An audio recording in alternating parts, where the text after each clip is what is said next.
So right, I'm just going to do some official introductions just because this is where the recording is now starting. And I'm going to share some screens once I figure out which screen I want to share. And I'll start with the Empower KEA stuff just to kind of give an idea of what we're trying to do and who is in charge of this stuff. All right, back over here. We want that window, not that one, this one. Okay, and we go share. Cool, so now you guys should hopefully see that I'm sharing my screen, and I just want to show you guys the Empower KEA website just to kind of understand who we are and what we're doing. So basically what we're trying to do is empower Kayako when it comes to equitable teaching in Aotearoa. We're trying to do that obviously on multiple different access points. One for equitable access to make sure that they can get like financial grants and money to do things like go on some really cool field trips. We want to do things to ensure that we have a safe space to discuss our ideas and to really advocate for high equity index schools, which were formerly known as low decile schools, because we are very mindful that the experience in our sort of schools are very different. We've decided to move off of Facebook for that discussion and instead do it onto Discord, because Discord is a much tidier way to kind of organize things. But I am mindful that we're going to have to help upskill you guys onto Discord, because literally we were just learning how to use it over the summer holidays, so that's nothing new. So we're learning as you guys are learning. And the other thing that we want to do is make sure that there's resourcing available for schools like ours that are actually pitched to the right level and could also then be useful in primary school or intermediate school settings, because there's certain things we have to do in order to scaffold for our students, such as helping them learn their writing skills and things like that. So we ask everyone that is interested to please just fill in that Google form, so that way we can collect some data just to help know who's who. Currently, we are very science focused because the teachers that have gotten this kind of bird started are all science teachers. So we obviously are very keen to have people in other specialty areas join on board and organize, say, for example, the math branch or the English branch. And we're also very mindful there's a lot of cross curricular work as well.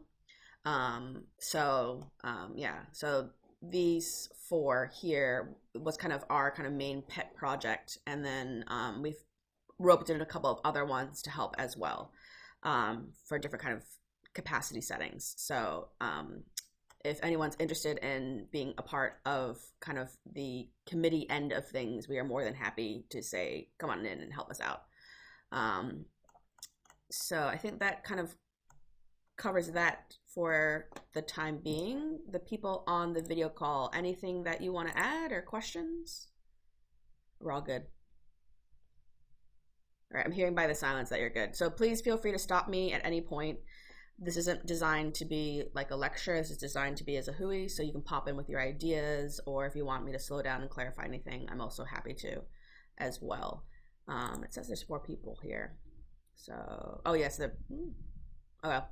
I'm trying to understand how many people are on here. It's okay that we're a small group. It's getting recorded. So yeah. So before we start going through the, am I on the right one? So many pages open. Yes, the karakia. So before we start diving into the official mahi, I just want to go through karakia. This is the one we use at Edgewater College. And now that I'm on the spot, I get nervous, even though I've sent this like every Friday for years now. Tu tauma I ronga, tu tauma I uraro, tu tauma I roto, tu tauma I waho, kia teo te mori tu, te mori o ki te katoa, humie huie tai kie. So just a nice opening prayer to start our mahi. So this, I'm just going to switch back to the main page so I can see myself. So this PLD Hui, we have nicknamed Game Changers. And the reason why we called it that is because Faye was talking about something that I'm using in my classroom, which is Classroomscreen.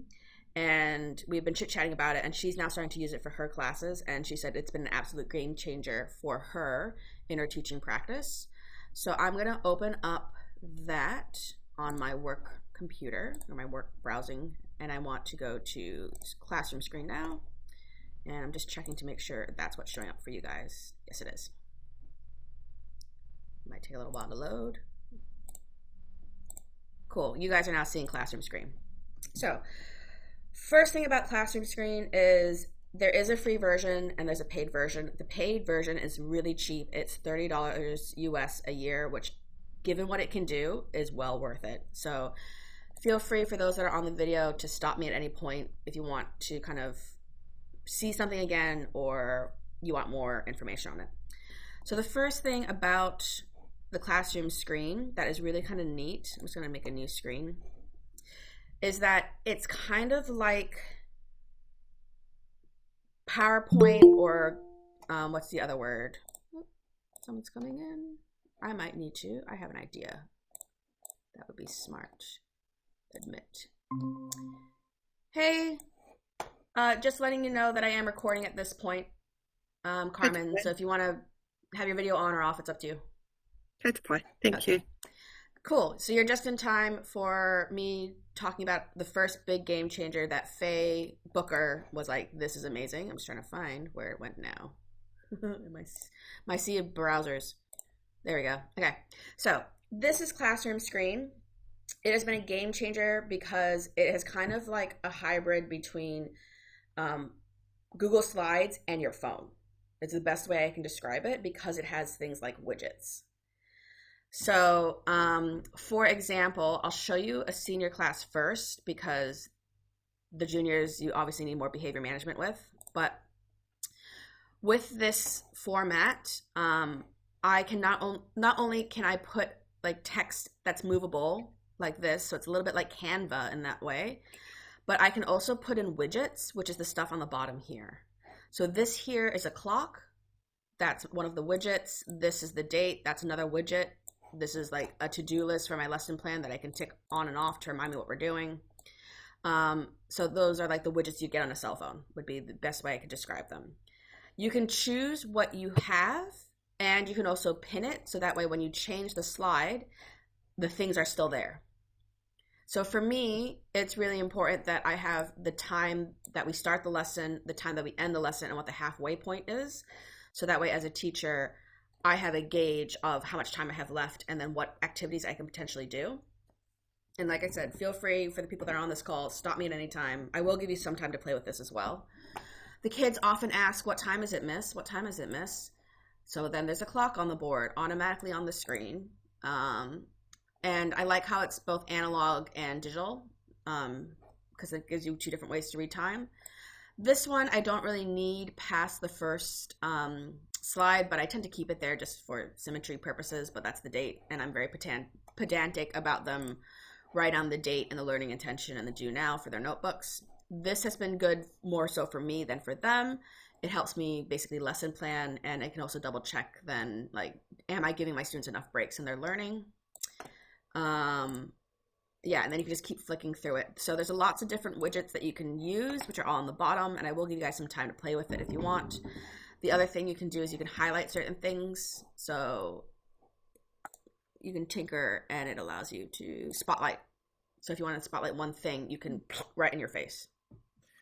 So it is a great, great tool. I love it. And like I said, Faye Booker, who's also one of the founders, calls this a game changer for her. So this you can access in the free version, but the problem is the moment in the free version you X out that tab, it is gone. It does not save it for you. So if you want it to be saved, and you want to organize it for all your lessons, you do need to pay for the pro version. Admit. Hey, just letting you know we're recording now, so if you want, Stephanie, you can keep your camera on or off. It's up to you. Just want to let you know we're recording. Hi. So for me, I'm paying for the pro version, so you can see I have a list of all the different year levels and the topics that they're learning, and then I can move it up and down based on what topic they're on. So for me, it was worth spending the $30 a year on it, and that's 30 US, so maybe like $60-ish a year. You can also get group packaging. So like, let's say your department wants to use it. So they do a pricing for departments, and they probably also do a pricing for the whole school as well. So since Faye's using it and I'm using it and other teachers are using it, we're starting to think maybe we need to shift this into a department-based funded thing. But we, like, so far, everyone that has seen me use it has loved it. It does take a learning curve to figure out how to use it, but like you can do really amazing things. Like I've done this for my introductions, and like here are all the pictures of me. And instead of just telling them my story, I do a little sciencey thing and be like, all right, I want you to make some observations about what you see on the photos, and then then use that to make an inference about who I am as a person. So I really flipped the script when I was introducing myself to my kids. So that is what that is. What else is on my to-do list?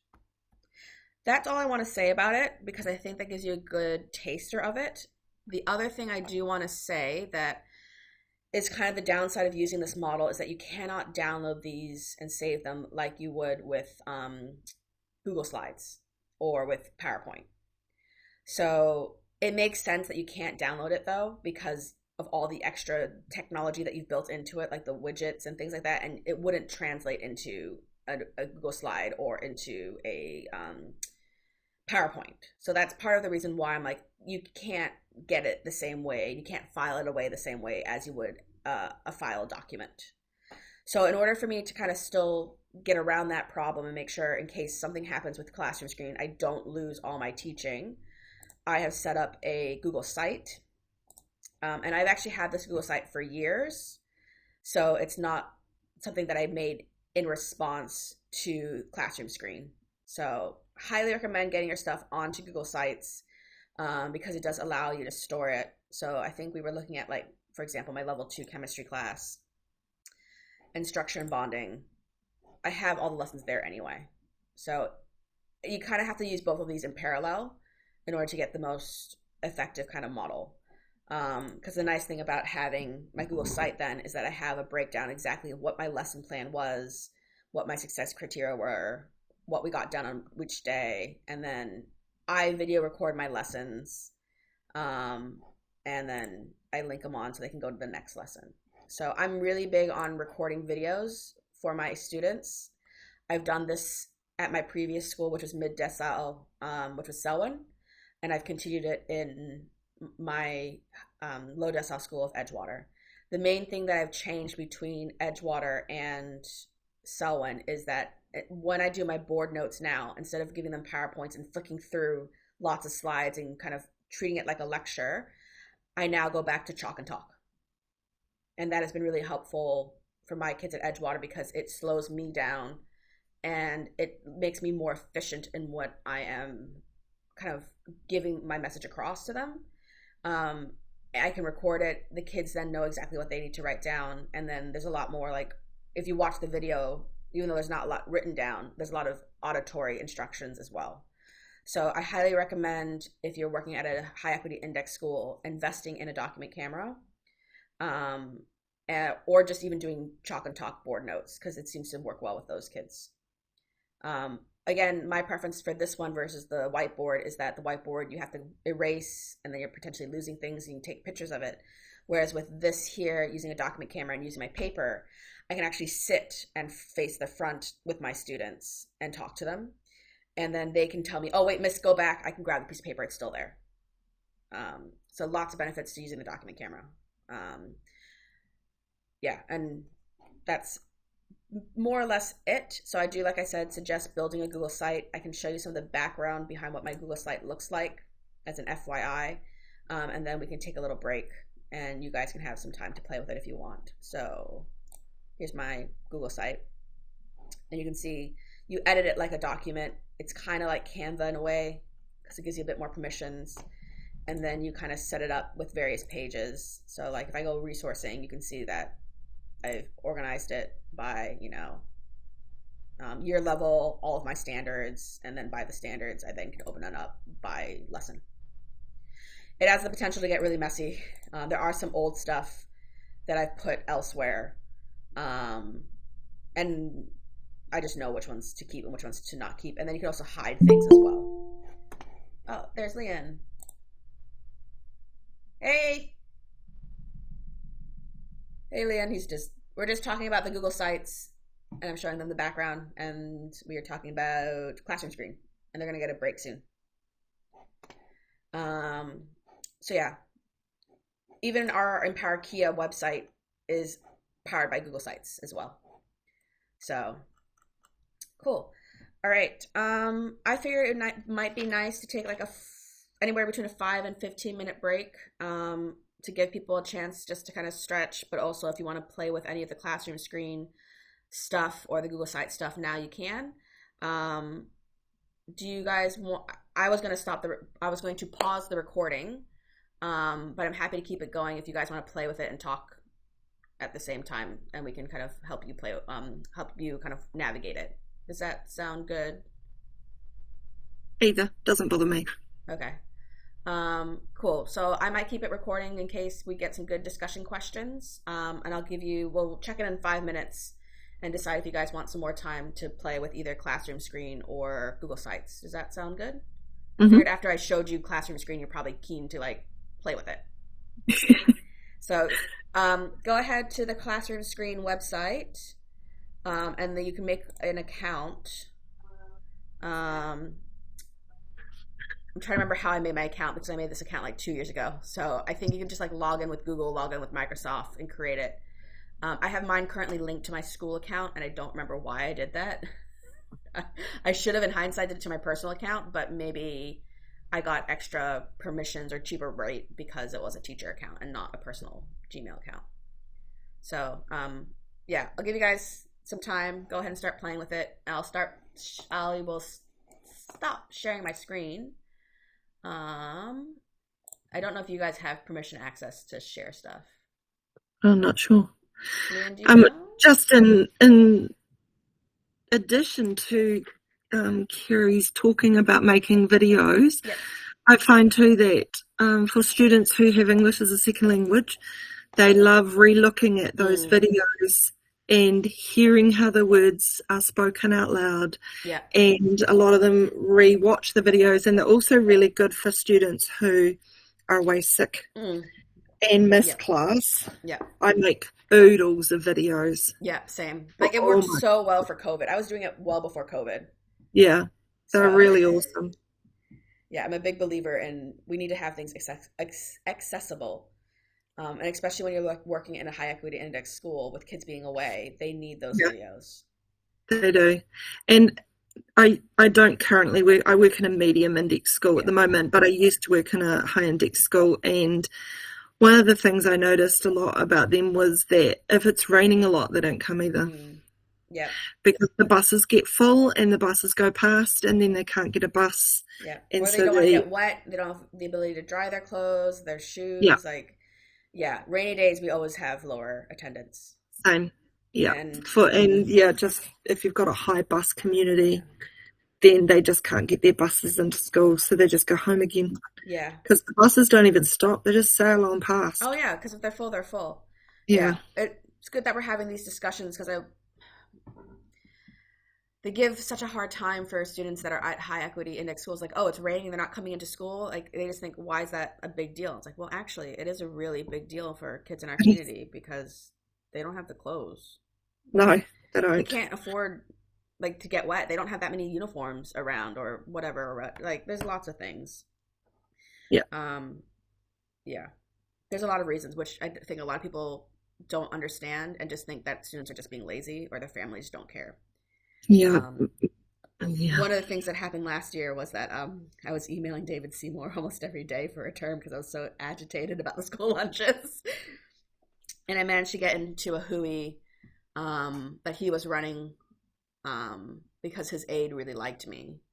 And the Hui wasn't about the school lunches. It was about the attendance because he wanted to increase attendance. And we're doing some really good work at EC, Edgewater College, to tackle attendance and figure out how can we support them. And one of the big things that we're looking to hopefully do with the attendance is getting recognized for, doing work outside of class at home. So like if the kid can't make it in because it's raining, what can they show us as evidence of them being at school, like being homeschooled sort of thing, that we can then change their attendance from being, absent truant to off-site learning. Yeah. So that's something that would be good for us to kind of advocate. And Leon is one of our key founders, so he can something on our to-do list then. My boys go to Hagley Community College here in Christchurch, and they have an option for 2 days a week at home learning, Yeah. and those kids are marked present. Mm. So maybe you could get in touch with them and find out how that works with the ministry. Yeah, so which school is that? Hagley Community Hagley. College. Not all the kids choose that. It was an opt-in system, but yeah, they do offer it. College, 2 days a week. Yeah, just for seniors, not for juniors. I think they're giving it a go and see how it works. Marked. Yeah, marked present. That's cool to know. Because that's something that we've been trying to do. Mm. Because we do have some stuff where we have students on a reduced timetable, but I don't know. I guess it must be when done on the reduced timetable, it's being counted as, I don't know what that's being counted as. What is our reduced timetable is?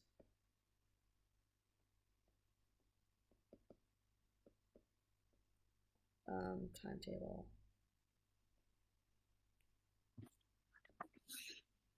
In audit.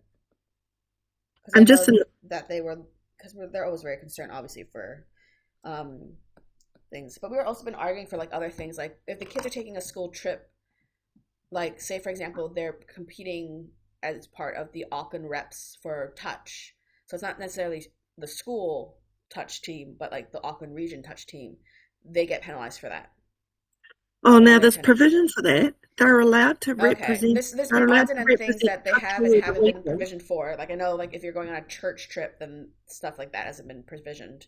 It's really Yeah. confusing. So there needs to be some clarification on that. Mm.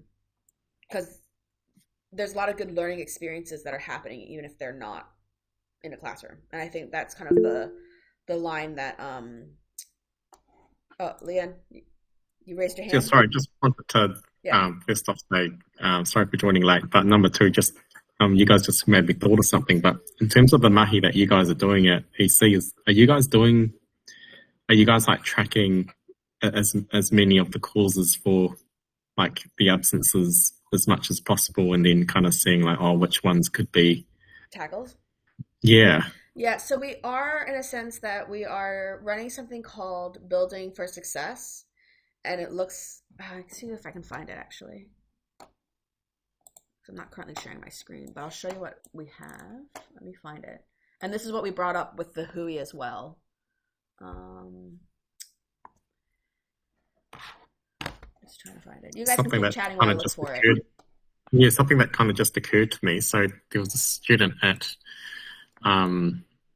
students' caregivers that I was speaking with recently, and they've been essentially pulled from school to travel to another part of New Zealand because they've got a relative who's not in the best state of health, essentially, so they can spend a bit more time with them. And I imagine in the past the attendance code probably would have been a justified, and we've been told that that would be marked as a E. And I guess from the equity hat, I'm kind of thinking, well, which communities might have a higher rate of Found it. some of these health issues, and then how's that going to affect the attendance code from there? So I was kind of curious just to know if you guys are tracking I all found what I'm those looking things. for. Yeah. So at this point, I don't know if we're tracking per se, but we are trying to understand the barriers. And the way we've done this is we call this the Building for Success resources, and this is what was shared at the Hui that I went with Louise, our principal, with David Seymour. So we had two teachers from the brain community of learners, but it's not community of learners anymore. I can't remember the name. What is the name that we call it? What it used to be community. It used to be Cole. Ahuiako. Ahuiako. Thank you. Two of those were working on this project here. So there's some student instructions that basically kind of explain what this Building to Success template are. and we really wanted them to think about the structure, the barriers, the success, and the pillars of what supports them. So we have the traditional, I think the thali was the traditional one. No, that one was for Pacifica. So we had like a couple different formats just so that way culturally it represented the wide range of communities. Marae was the main one because we focused basically first on Māori principles, and looking at the marae, and like attendance needs to be key for your success. What else do you need for your success? What's your 1-year goal? What's your 5-year goal? What are your barriers over here? What does your 10-year goal look like? This down here was a whakatoki that made sense to them. So we had different versions of it because we do have quite a diverse population. So we did the Fale, we did the Marae, we did a church because many of our kids are Christian and very religious, but same sort of setup each time with the data we were gathering. We have a house for like Pakeha, I guess, is what we were kind of thinking, a more generic plain one. And then we also had a mosque because we have a large Muslim population. So I love it. We actually let the kids tell us which ones they wanted, and then we printed them out before they even started the work. So we were just trying to identify, who helps support the students and things like that. So those are the guided ones. So first one was to think about your attendance, then think about the whakatoki, and then number 3 was the attendance is your third pillar. 4 through 7 are who are pillars in your life, who supports you. So like, is it church? Is it, a specific family member? Are the teachers? Like those sort of things. And 8 and 9 were to consider what looks like your big successes, and 10 is what your dream is for 10 years from now. So we gave them this instruction. We gave them their chosen art piece. They were able to decorate it and make it really colorful. I won't share any of those because that's student work, and I don't want to do that publicly because that's not fair on them. And then the other thing we had is we wanted to have the kids take more accountability for their absences. So we created this log for them, and students can check online when they've been marked ? And when they've been marked late. And so they then wrote in, what was I doing? Was I wagging class? Was I wagging class because I was having a fight with my friend or the teacher? I was mad at the teacher and stuff like that. And then planning how to move forward and thinking about who in the pillar is going to help support them in that. So the aim then was during mentor time, they could just touch up this log. And then it reduced a teacher barrier of like a teacher has to check in with you. We put the accountability on the student. So that's where we're at with our attendance. So I think at this point, we're just trying to understand the why for our kids. And then once we understand the why, we will be able to look specifically at how we code it. And then what do we need to do to ensure like, okay, we need to code this as at-home learning for their attendance and acknowledge that they have done their work at home. So, because some kids do, eh? Yeah. Some kids work really hard at home when they're not able to come to school. Exactly. And I've often had, even now still, during COVID definitely, but even now, still have kids during class time, they will message me in Google, because I post everything through Google Classroom. I have to have a blind student. And they'll message me and say, oh, can you please explain this a little bit? And like they're fully doing No, I have that all the time from them too. Like I have kids that have been like that will email me to let me know I'm going to be sick today and being very apologetic about it. So yeah, they do want to be here, I think, in general. Like, and that stereotype of like the parents don't care, the kids don't care. I don't think people, if you haven't walked in those shoes before, like, they generally do want to be here. And the school lunch is actually a big pull for them to want to be here. I don't blame them. But currently the school lunches that we're getting are not. Yeah, they're awful. They're awful. And that's another battle that I'm fighting. The other people that have chit-chatted, have you had a good chance to kind of tinker with Classroomscreen or Google Sites that we can move on? Yeah. Yep. Stephanie, I'm guessing you're looking like you're thinking. Are you ready to move on? Yeah, okay. Cool. You definitely did get a cheaper deal by using a teacher login. Okay, that's good to know. Yeah, it's $36 a month as opposed to 525 Oh wow. I for think an is it per organized. month or per year? Because I don't see them. I'm Oh, per year, sorry, okay. yeah. Yeah. Okay, so that's probably why my brain was like, we're gonna do this. I will have to figure out how to transfer it then to a new. I remember now because I signed up. My school is very. I love it in a lot of ways, but sometimes we're bad at making decisions. And we have both Microsoft and Google as platforms, and we're using them interchangeably because they have different purposes. Mm, We got rid of one of our email addresses, and so I wanted to remove the email address that I had there and put it in my Microsoft in, and I just needed to jump through some hoops. So I'm sure, when the time comes and I have to move schools, um, I can probably get it transferred to the new school email address. So that's good to know. mm. All right. Next thing I wanted to show you guys as a really good kind of technique I have learned with my juniors, and now I gotta find it.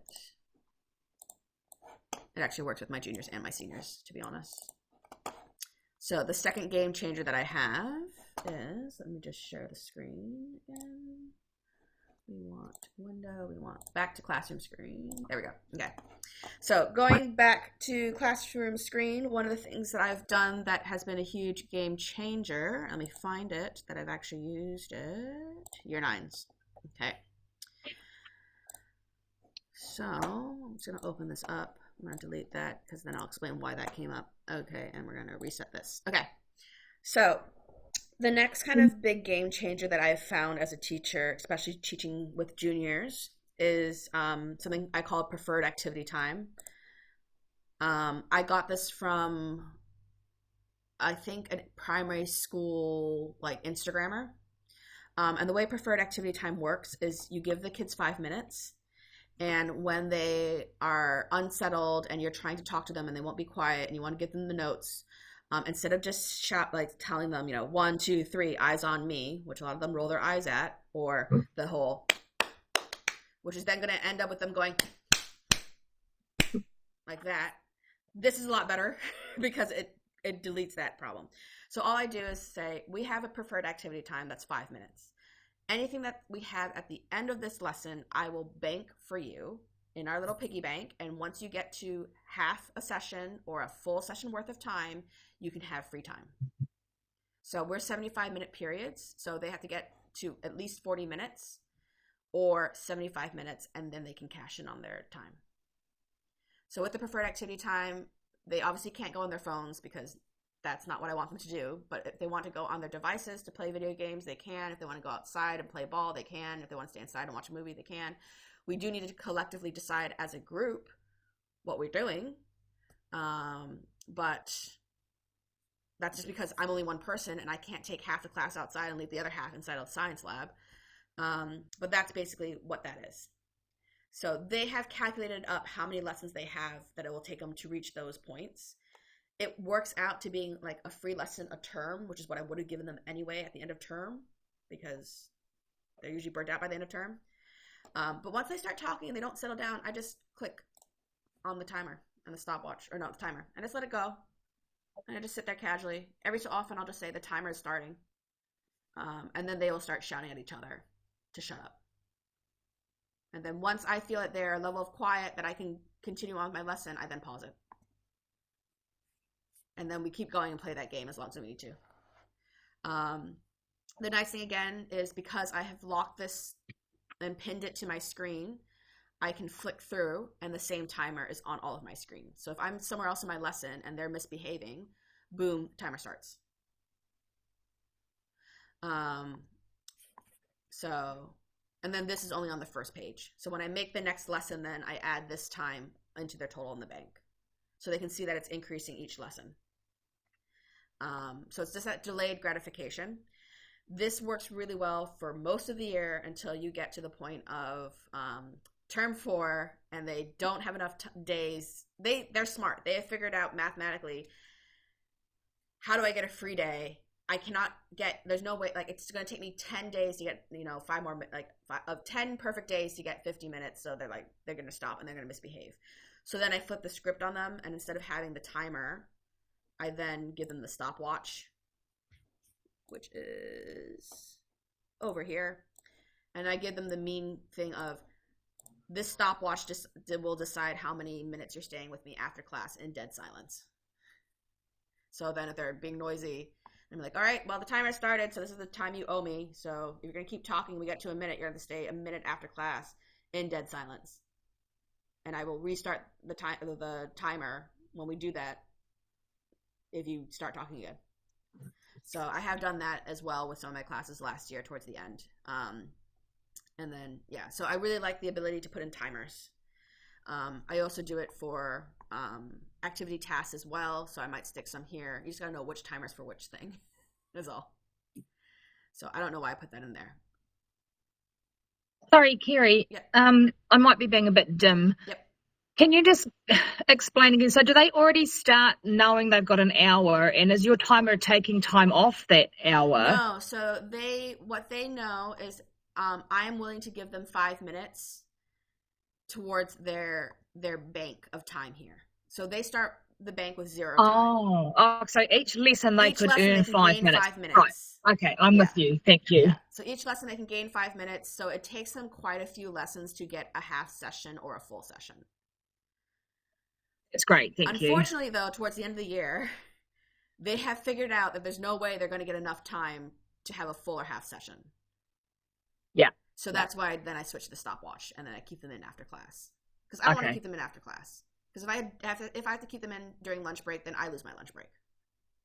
So it's only a real extreme measure. Cool. Thank you. Yeah, no problem. Okay, so that was kind of what I'm just checking. Preferred activity time, show on everyone doesn't need. Oh, so other thing I would use this for, I haven't used it as much for seniors because seniors are pretty well behavior-wise, but they do still lose steam at the end of the lesson, or they just don't want to work, or they pack up early. So I haven't introduced the preferred activity time for my seniors this year because I didn't think it was necessary, but then it occurred to me in hindsight, actually, it does serve a different purpose, which for them, 9 out of 10 times, they're going to have no issue settling and they're going to stay focused. So I'm going to say, I'm going to give you 5 minutes at the end of the lesson to muck around. Otherwise, if you don't want to use it, we can add it to the bank and I can give you a free session because the seniors also still love the idea of a free session. And basically, if they don't want to work to the bell, then that's fine. We use the 5 minutes now and they have 5 minutes of free time at the end. Again, no phones.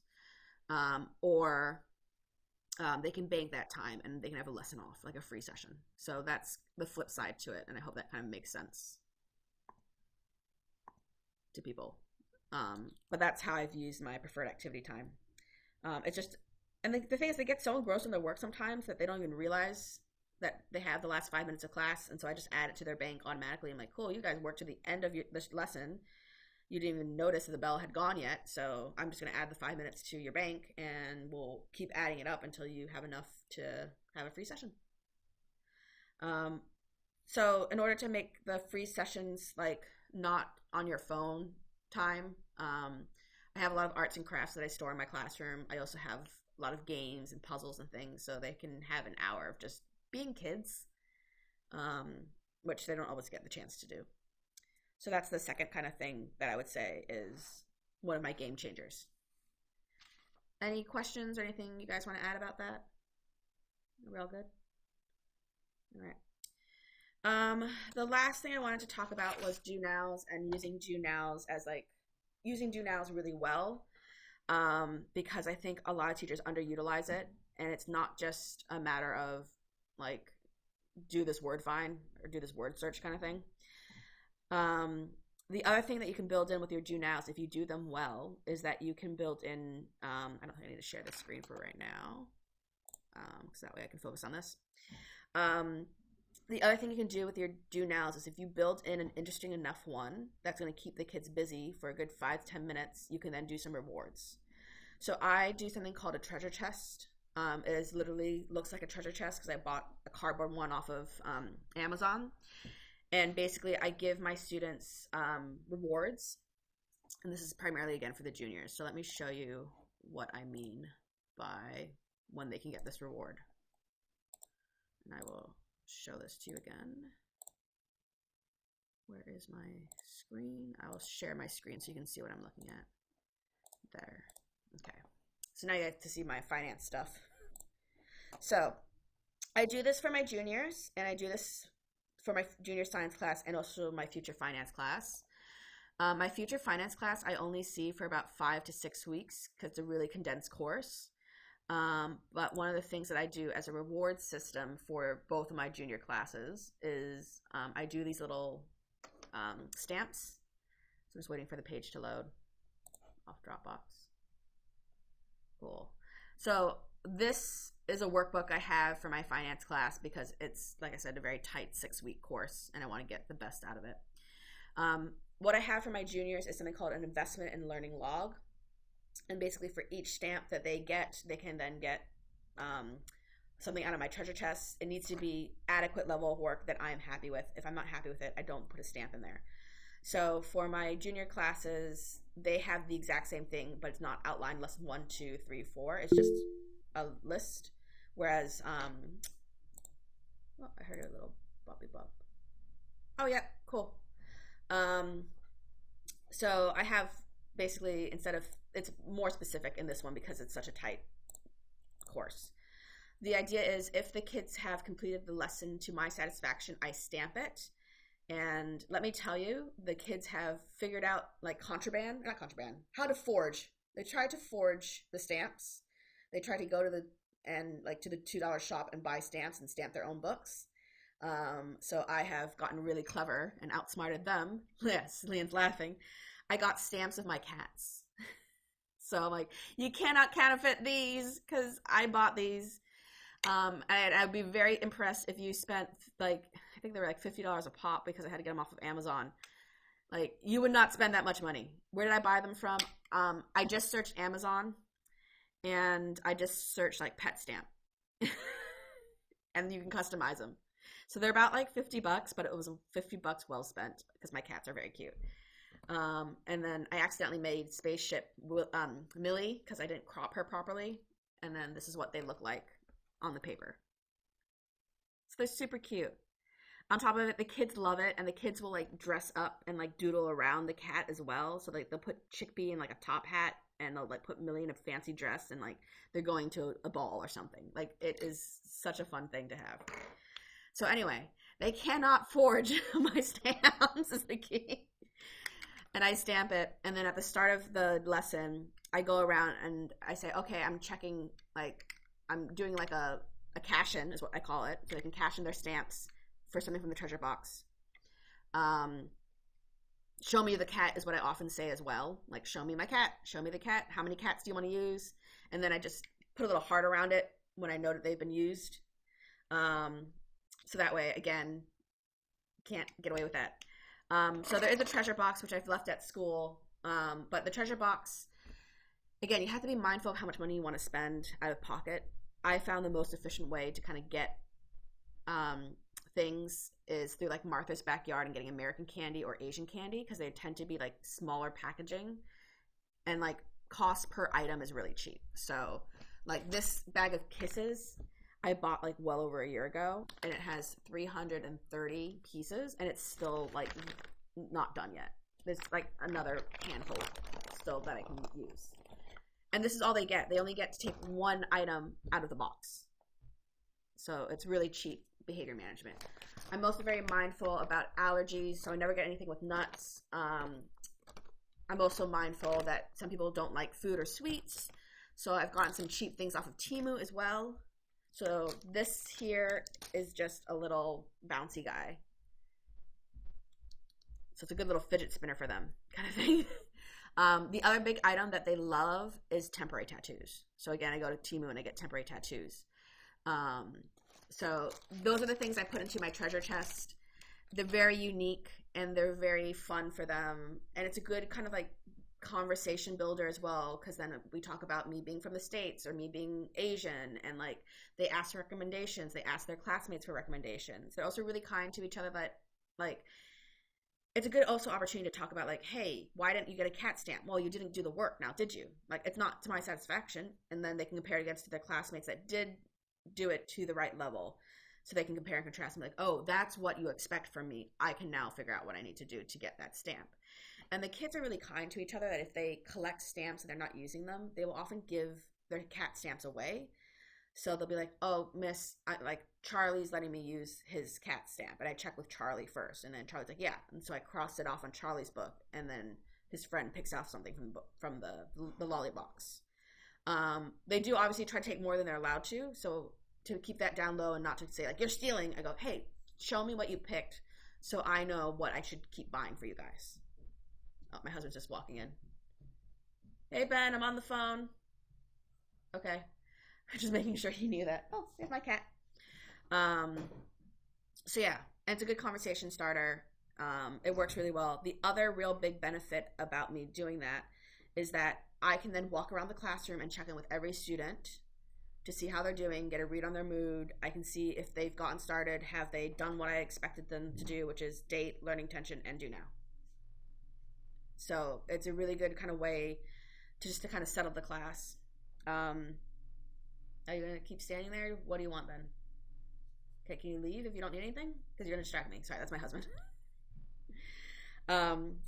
So I know we were talking about, hold on, I think maybe, I wrote it down. No, don't power off. Turn back on. I know someone was mentioning about like, I think it was not Carmen. Who was the other one that was on here? Maybe it was Stephanie. I'm just checking my notes. This is my Kobo. Highly recommend buying one of these. It's much better than a Kindle. And you don't have to be in the Amazon ecosystem. Empower KEA. It might have been Andrea who's just left.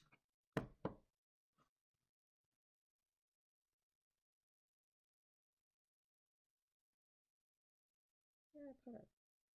Oh, I have lost it.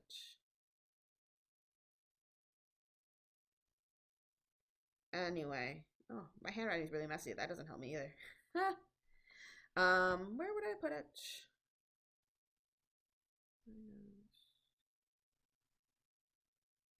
Okay, I can't find it. I just remember someone talking about being a PE health person and teaching science for like the first time, or trying to advocate for more science. Anyway, an example of a do now that would be really good is I'll start showing you how I would set it up on my classroom screen because that was something I was thinking about doing. Okay, any questions so far? I think the silence is a good sign. Okay, I put it under example. Okay, so right, so what I would do for an example as a do now, let me just clear this. Okay, this is another way to kind of see how nice, yes, yes, no, unsure, okay. So what I could do as a potential do now option is we could have a question that I want them to write in their books. So let's say we'll have one more screen. I'm just trying to model it as best I can. So let's say, for example, we had a do now. So learning intention, success criteria. I normally just abbreviate it because I run out of space. I won't put them in because that's not necessary at this point. We just want to learning intention.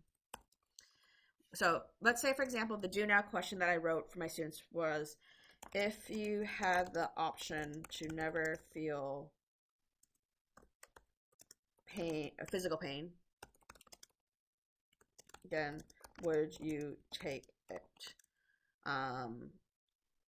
Explain why in your books. So that is an example of a do now that I could have. So what I want to do, I want to make it bigger. So let's say I was setting up my classroom screen for something like this, and this is the do now question that I had set for them to answer in their books. So with this here, obviously our kids are going to struggle to write, and I want them to practice writing that.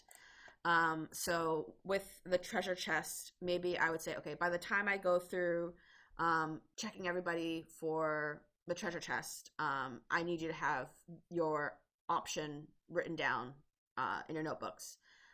You don't have to copy the question down. I want you to practice rephrasing that question so that way it is in your answer. So say, for example, I would choose to never feel pain again because, or I won't choose to never feel pain again because, to help get them started. Are you okay so far with that train of thought that I have? Because I'm mindful it might be a bit confusing. So I do that. I would use that as time to walk around. The other thing you can do to help them make sure that they know how much time they're expected to write for is you can put a timer up. So I would expect them maybe to have spent at least 5 minutes writing to give me a good answer. I don't want just yes or no kind of thing. So that could also be a good marker for them. That's why, again, I like that classroom screen. Then what I would do is I would then do a poll, which again, Classroomscreen can do. You can take and set different aspects to that poll to help. So you can, for example, hide the answers. So that way students are voting and there's no option to see who's voted what. It does do a total tally on like who's answered it. Under the settings here, you can change your question. You can change the type of question. So you can go smiley faces or true, false. Hide results. Like there's all these different things. You can choose how to vote. So you can either do remote voting or button voting or both. So maybe I'd leave my laptop here and people can like push on my laptop their vote. Or you can open up the QR code and students can scan in, quickly do their answer there. So unfortunately this isn't mobile, which is a little bit irritating, but the other stuff is. So, and this is why I think it was pretty dumb to say schools or phones are banned, because this is actually quite useful, because if a student can scan this QR code, they can go directly to vote on that. So I'm going to try doing that just to kind of show how these work, and you guys are welcome to do it as well. Currently there's only one vote. I'm getting let in. There you go. And I'm going to do something that's opposite from my previous one, and it should recognize that on the top here that a second person has voted. So I thought that was pretty cool. And then the next thing after that is we can check the answers. So I can unhide it. Nope, it's not what I wanted to do. We can close that off. So we can show the answers, and we can see that, you know, half are unsure, half say no.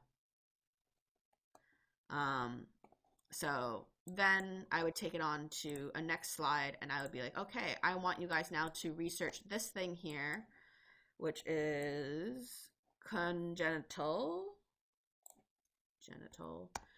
sensitivity to pain. There's two other things that it's known by. It's also known as congenital anesthesia.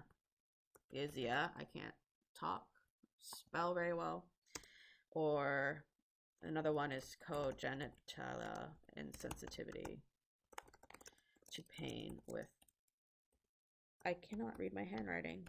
Anyway, so there's various names for that condition, and in fact, it's actually quite dangerous to not be able to feel pain, which I didn't realize until I saw House episode. And if you cannot feel pain, you then don't know what's wrong. So as much as pain's annoying to have, not having pain means like your appendix is going to explode and you're not going to know it, and you're going to die. So, and most people wouldn't think about that until they're taught or they hear about it. So then they can research this, they can discuss it. We can do another page of, now that we know what CIP is, answer the question again. If you had the option to never feel pain again, would you take it? And then you can see how the answers might have changed with more information being given to them. So it's a nice kind of way to kind of demonstrate in a real world setting how important that information is in order to make your decisions. So from like a scientific perspective. Personally, I was thinking a lot about that because I've just been in hospital having my first baby. And it was a very interesting experience. And also, like I said, my junior science class right now is learning about sports science, and pain goes into sports science as well, because you're thinking about training and how you do want to feel some pain when you're training, because no pain, no gain, but you don't want to overdo it so you get injured. And also thinking about the psychology behind pain and how can you push through pain in order to win when you're in a competitive situation, kind of thing. So it branches on really well. And now that I've been thinking about that, I was like, I should tell my head of department and the science teacher said, hey, this is a cool question that you should do with them as a nice little activity for do now. So I'm going to send that to them as an idea.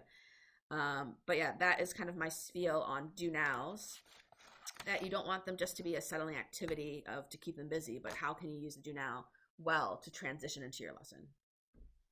So that then covers the 3 kind of big game changers that I have, or that I would suggest for anyone working in a high equity index school. And so now I'll open up the floor. Does anyone else have any questions or things that they want to talk about? I'm just trying to figure out how to stop sharing my screen. There you go. I have like so many tabs open. Any questions? Oh, I can check the chat too. We've had quite a discussion in the chat. I can see that. I'm just reading what you said. The problem when you're presenting is you're so caught up in the moment you don't hear it. So yeah, I'm just going through these. You don't see that little side bit stuff, eh? Yeah. Okay, thank you. I have to go. Where did you buy these from? Oh, these. Yeah, this Amazon. Just Amazon. Actually, I think it might have been an ad because they're all about marketing stuff. Just open a new tab to look for stamps. Yeah, everyone thought the word stamps, and I'm like, I want stamps. I also have a stamp on my face, which is a little bit more dangerous to give out. Let me find it.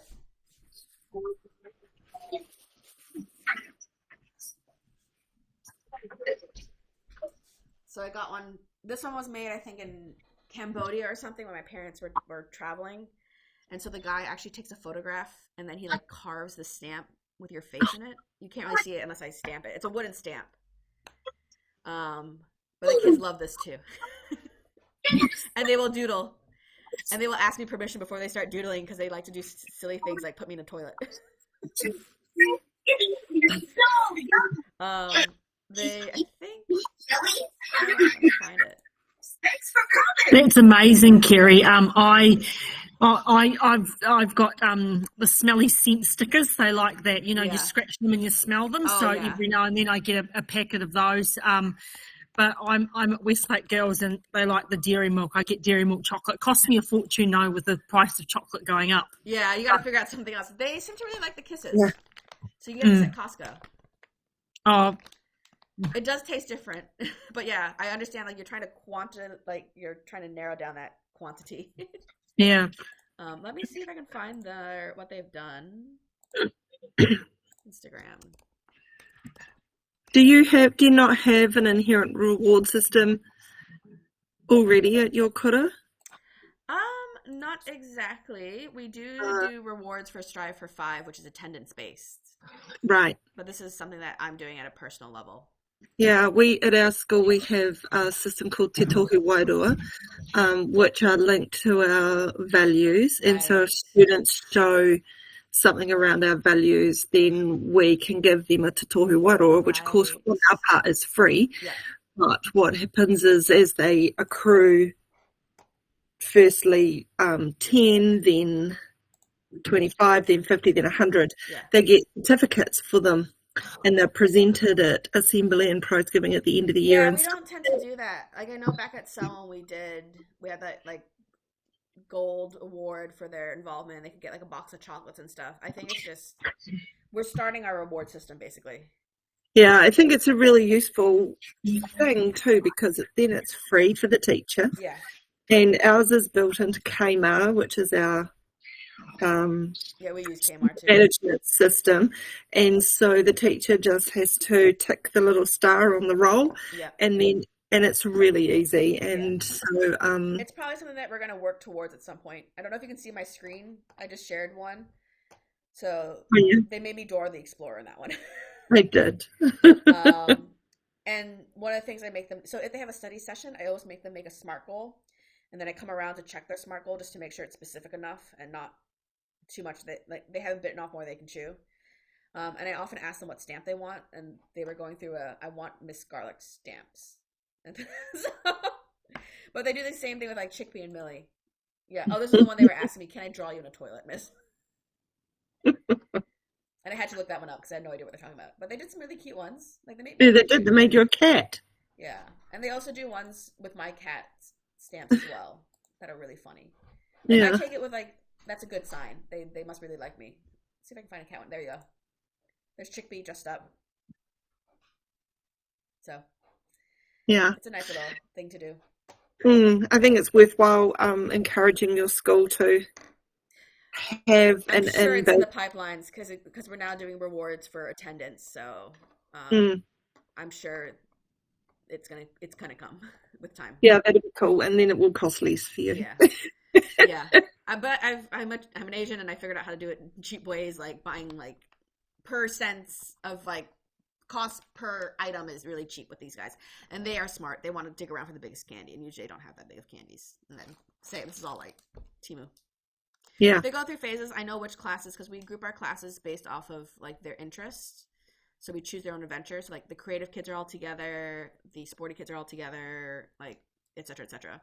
The problem solving kids are all together. So they like different things. And I notice when they cycle through the finance class what their personality is like. So one of my classes loved little like the squishies that you get off of Temu. They were like ripping it apart and trying to test it. Yeah, so they find something. The tattoos have been such a hit. I cannot believe how easy those tattoos are.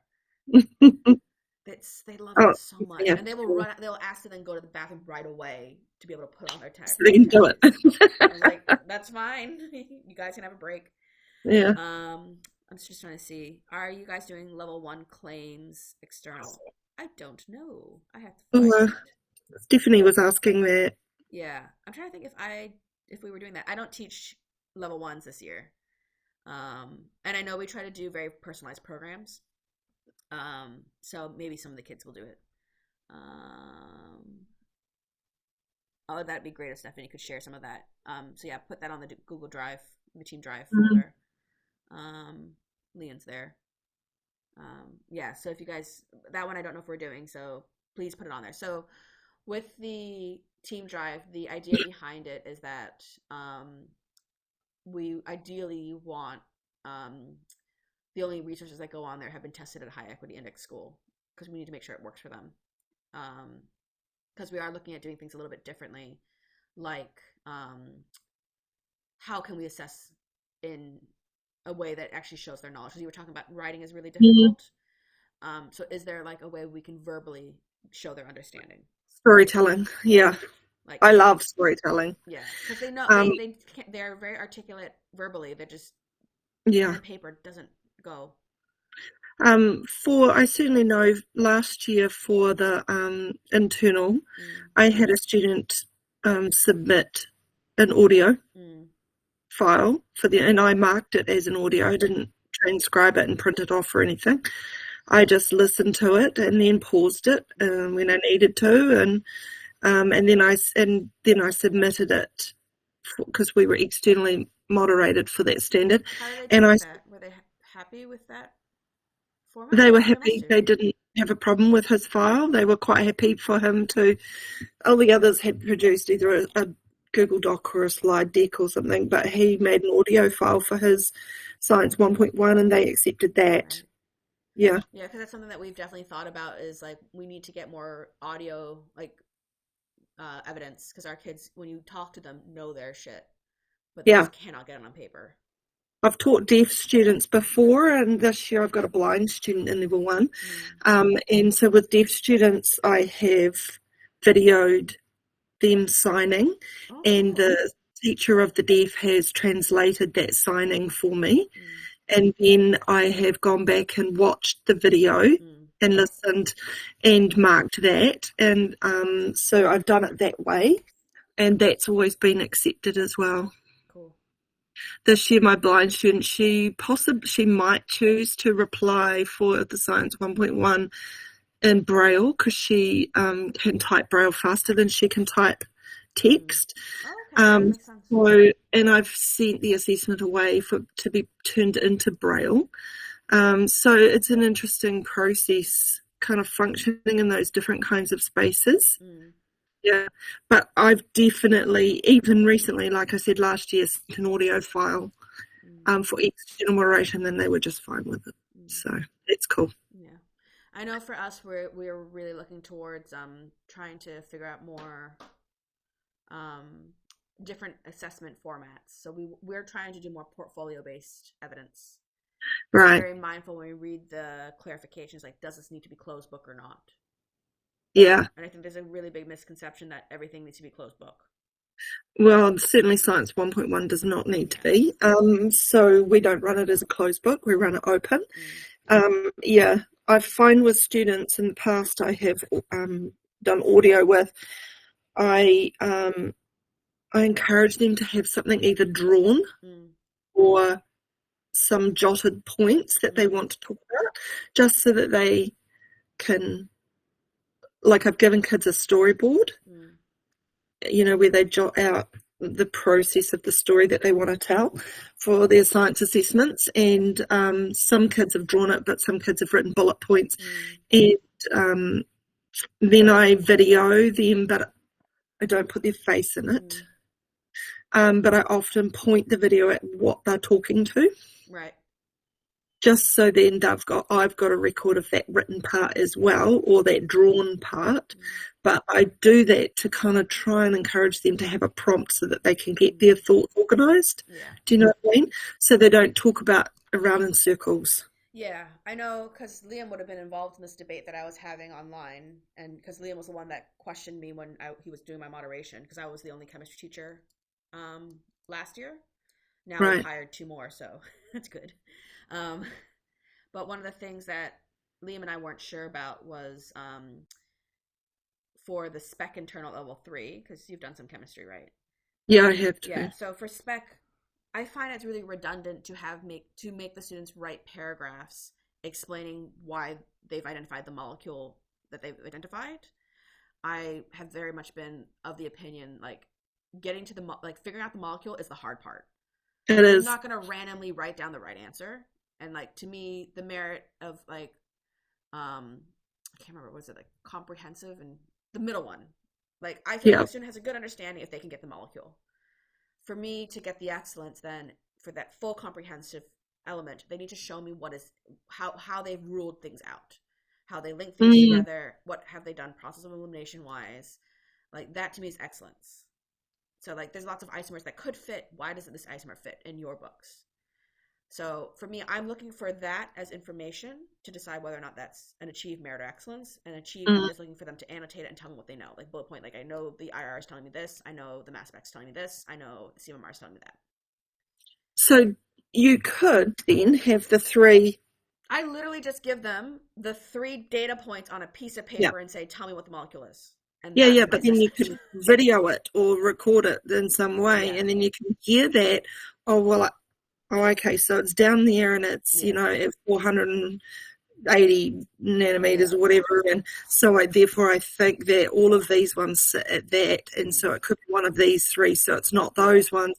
And this chart here says that it's at, that it's at this, which means that eliminates those 2 out of those 4. So I need to figure out, because like I talk to my students enough to know I know their thought process, and I've heard them arguing with their classmates. Exactly. So like, I don't need additional evidence to verify that they've gotten it right, but NZQA and the other, other teachers are like, no, it has to be written down. And I was like, it does not have to be written. I agree. But you could just record that conversation. Yeah. Or I can have them just bullet point their to-do, like their steps. So step 1 did this, step 2 did that, step 3 did this. So whatever they prefer. And that way I can get around the whole people that are like, how do you know? I'm like, I know because they clearly couldn't get this answer. They couldn't fluke this. No, and they certainly couldn't do it before they started the topic. Yeah. So therefore they have learned it. Yes. So I got real agitated that people wanted like written answers. I always defend my kids I'm a scientist and I want, like, I think back to my master's, like if I did that to my professor and I gave him like paragraph answers, he's just going to look at my graph and go, okay, the graph makes sense, and then not read anything else, because he knows enough science to know that I know enough science that the data is what I want. Yeah, pretty much. I don't really need an explanation. You're going to write a thesis eventually. Yeah. Yeah, I think that's fine. And if the kids can talk about it in your video, then Yeah, so or that's a good option audio for us to record, think then about is highly videoing it or like audio mimicking. recording. And lots of kids don't like their faces in videos, so I just say, no, it's just your hands. Yeah, video or And then I mimicking show them. audio. Then I show them the video or the audio, and I say, do you want to add or change anything? And then sometimes they think, oh, okay, I want to change this bit. And I say, okay, we're just going to start.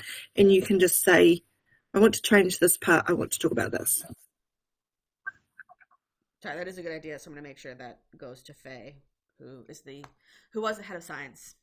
Now I know. she's just head of Edge, which is our cross-curricular stuff. Because she and I have been asking that exact same question because we know our kids are very clever. They're just not good with pen and paper. Yeah. And high index communities often have high neurodivergence in their population too. Yeah. And so, and it's often undiagnosed. So yeah, because it's expensive to get the diagnosis. Because they can't afford to be diagnosed, right? So offering options is a way of lowering those barriers. Yeah. And like I said, last year I had a kid who didn't want to write it. He just talked about it. So that's what we did. And he wrote some bullet points, and I took a little video of his bullet points, and then he talked about it. That was it. Awesome. All right. I'm mindful that we're probably near the end of the conversation, and I don't know. It is still recording, so I'm going to stop the recording now, I think. Cool. I have to go and ring a parent anyway. Okay, cool. All right. So I'm going to stop the recording first.